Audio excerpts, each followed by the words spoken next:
YouTube star Shanmukh Jaswanth గంజాయి కేసులో సంచలన నిజాలు బట్టబయలయ్యాయి. ఇప్పటికే పోలీసులు నిర్వహించిన టెస్టులో షణ్ముఖ్ గంజాయి తీసుకున్నట్లు తెలుగా ఇప్పుడు తనంతట తానే గంజాయి తీసుకున్నట్లు ఒప్పుకోవడం హాట్ గా మారింది. అయితే డిప్రెషన్ లో ఉన్న కారణంగానే గంజాయి సేవిస్తున్నట్లు వెల్లడించాడు షణ్ముఖ్. తన పరిస్థితి ఏం బాగోలేదని ఆత్మహత్య కూడా చేసుకోవాలని అనుకున్నట్లు చెప్పడం చర్చనీయాంశంగా మారుతోంది.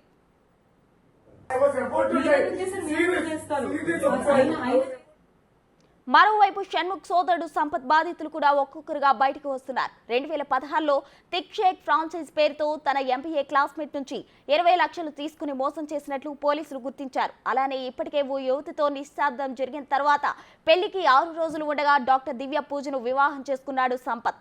అయితే అంతకు ముందే ముంబైలో మరో యువతిని వివాహం చేసుకున్నాడని తెలుస్తోంది. దీంతో ఈ మహానుభావుడు ఇంకెన్ని బాగోతాలు చేశాడో అని పోలీసులు దర్యాప్తు చేస్తున్నారు.